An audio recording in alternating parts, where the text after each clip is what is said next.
John, obviously getting the win tonight was great, but I know the military means a lot to you. It was very personal to you. Did it make it more special to have it on Military Appreciation Night?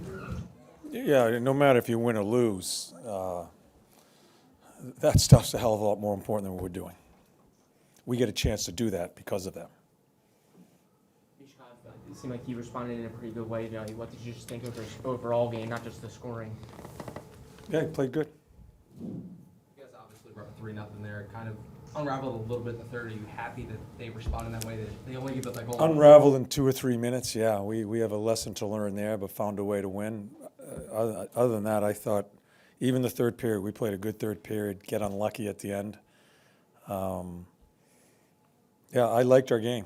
I liked our game other than 3 or 4 minutes. We do some dumb stuff. Another game for Emil Andre. He seemed like I think he had, 24 minutes or so. Another step forward for him tonight. Played good. Played some big minutes against their top line. How important was just Ersson in overtime to kind of like stabilize and help you guys? Yeah, and the penalty kill is not just Urs, but Casey did a great job. The D did a great job. It's a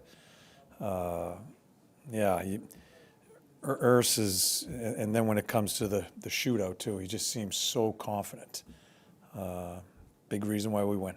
Eric Johnson mentioned a few minutes ago that the guys knew that this could be something of a trap game. It seemed like the bulk of the game you guys treated it as if one you need to play real well.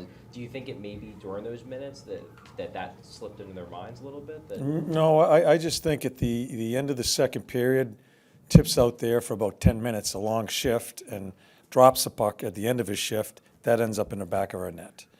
A couple other things, they run a face-off play and Urs gets screened. Just those 3 or 4 minutes in that part, we got lucky even getting away with that. But the 3 or 4 minutes in that section of the game it's situational play. Mish overstayed his shift, Tip overstayed his shift, Coots overstayed his shift, and we got away with it. So it's a good lesson for us. Still found a way to win. I guess setting those little lapses aside, are you seeing the structure continuing to trend upward? Yeah, I think as each game goes through here, I think we're playing more of our game, and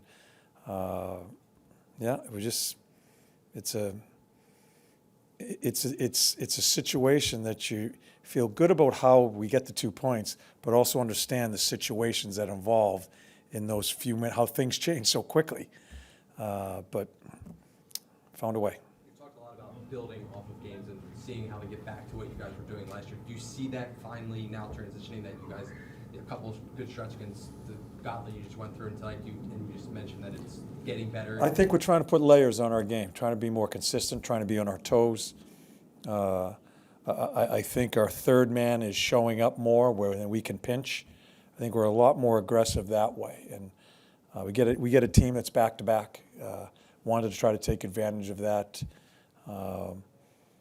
So all year long you play 82 of them. You're always coaches are always looking to try to correct things and get better at things. But I think we have found a little stability as we've gone here the past week or so. Going back to Mitchkov for a minute, when you have a young player, or any player really, you take them out of the lineup, you're wondering how they're going to respond when they come back in. Because everyone talks about how competitive Mitchkov is, was that really not a concern for you? You kind of thought he would at least play well, maybe, take the scoring out of the equation, but that he would respond the right way? As far as effort?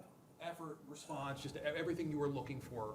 Yeah, I wasn't worried about how he was going to respond. Yeah, I wasn't worried about that at all. He competes.